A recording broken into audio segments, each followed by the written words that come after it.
Hey there, friends. Chad from Colorado Giants. Today is April the 14th. Got my trusty shovel out again.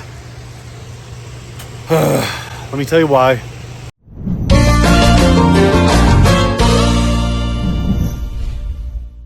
I appreciate you watching the video. Consider subscribing to the channel. Comment below if you have a question. I will get to it eventually.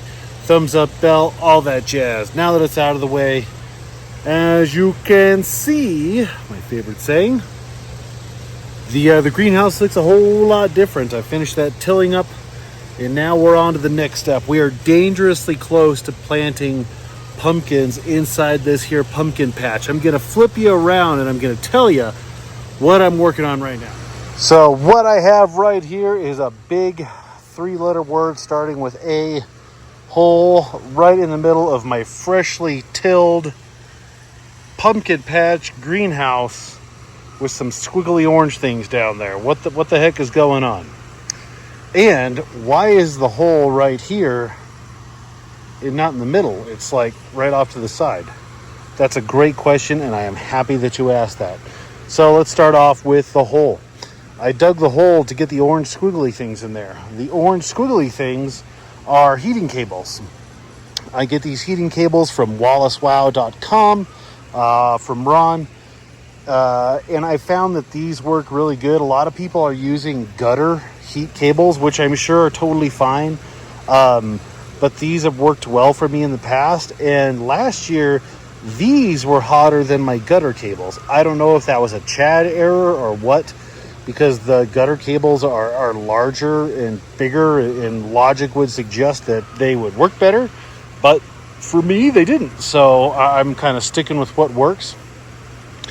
So I dug a hole that's probably, I don't know, maybe 10-ish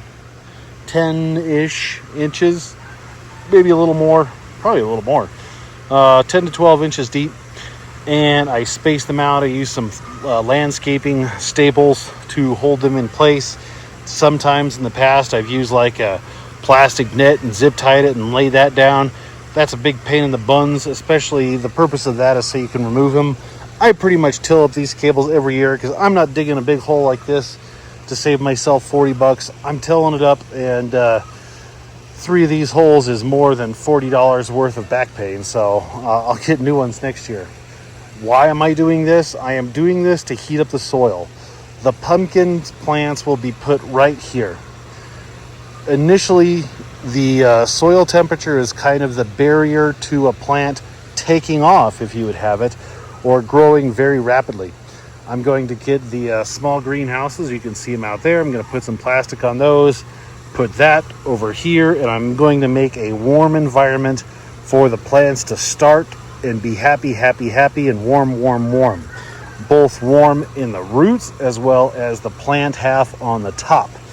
Both of those are equally as important. Perhaps the root heat is even more important, because even though it is warm in the greenhouse, the soil is still a little chilly, and those plants, pumpkin plants, really start to take off end of May, June. That's when you're really starting to get that just impressive growth, 12 inches a day or whatever. So what we're trying to do with the heat cables is warm up the soil and get the roots happy to the point where they are going to do that running, but right now, sooner in the year, so I have a bigger plant.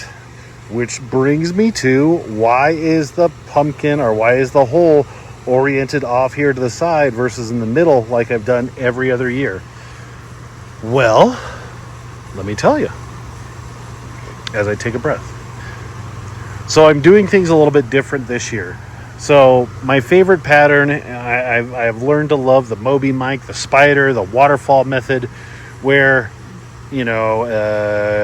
how in depth do I want to go? So the plant grows and then the secondary vines come off, and you kind of train them how you want to. The method that I prefer is the spider method, the waterfall. So you have your main vine and then the secondary vines come off and we swing them back.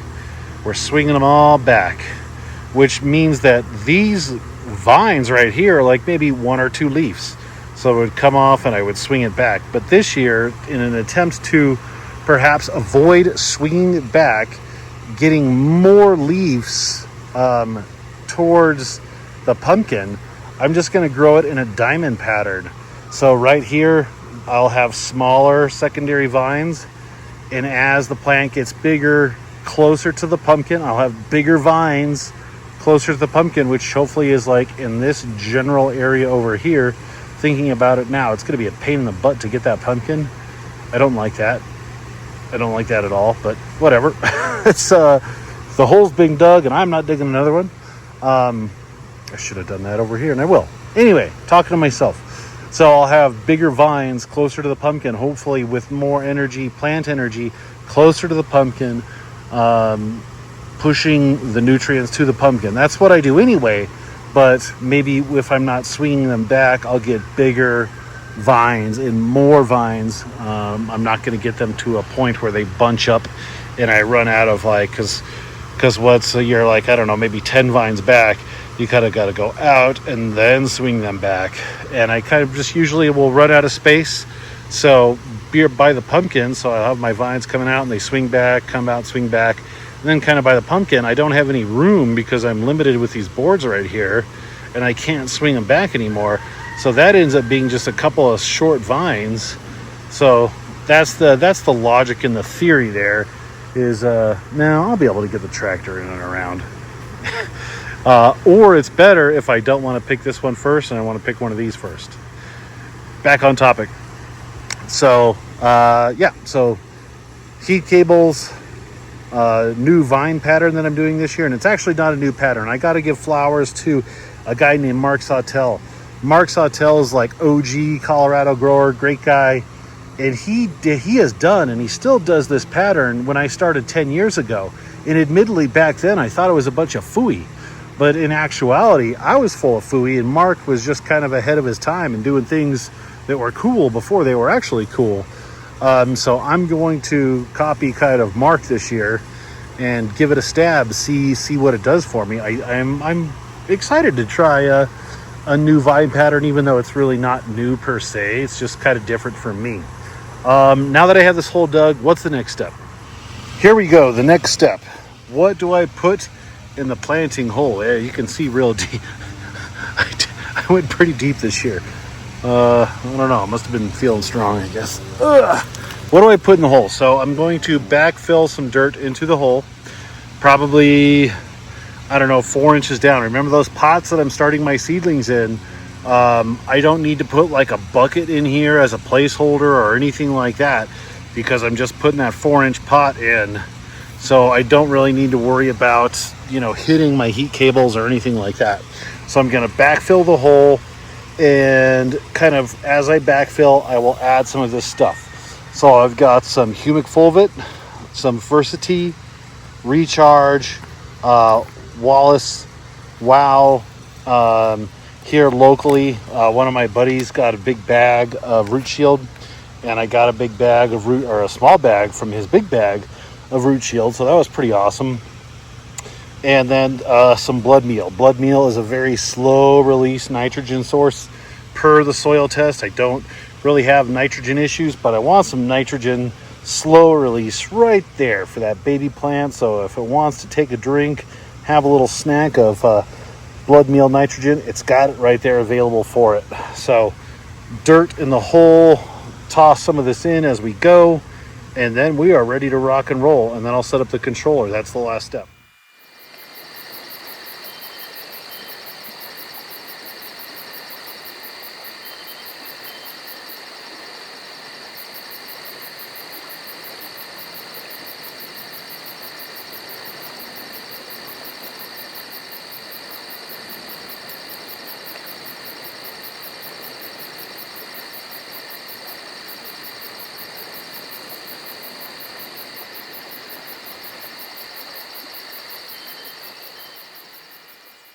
Hold the phone. I forgot one thing. After I filled in the hole, 60 pounds of worm casting. So because I already filled in that hole, I'll kind of spread it out and just poke it in with the shovel. But worm castings, because worm castings are just all around good for plant everything. Basically, it's like I don't know, cure all. Really, it's just good stuff. So You can never have too many worm castings. I'll poke those in right around my stick. I put that stick in there to say, like, this is kind of where I want to plant the plants. So worm castings. And there you have it. Just about all done. The last thing I need to explain and show you is my setup, E2. So I don't know if you can see that. So 68 degrees is my soil temperature right now. What this does, this is basically just a thermostat. I mean, it is a thermostat. So this is the wire with the temperature probe. I just put that about 6 or 8 inches down. This obviously was the cord for the heat cables. Got one of my handy dandy extension cords that I put in the middle of all of the plants, and I zip tied them there very securely, forgetting that I was offset planting this year. So it is kind of driving my OCD a little bit nuts, which is fine. Yeah, so all this does is regulates the power that is going to the heat cables, because there may be a point in time I will set this to the temperature I want. We'll say 75 degrees. And if the soil reaches 75 degrees, it will shut off the heat cables, because we don't want to heat it up to 85 degrees, because there is such a thing as too hot for your root system. So this will regulate that. During the course of the year, maybe late summer, I may turn them off. I may unplug this. But then during the fall, maybe I want this on. So I'll probably just leave it here. All I did was bang a T-post into the ground and zip tied it to there. So it's right here. It's easily visible to me at a glance. I can check, see how it's doing. Do I need to address it? Anything like that. I went ahead and I watered this one. And now I just have 2 more of these to do. Oh, goody. 2 more giant holes to dig and then fill in. But that is it on heat cables. Why you need them, what they are, how I prepare my mounds. And I think that's all I got. Again, questions, comment below. I'll get to them. Hopefully you found this helpful. We'll talk to you next time.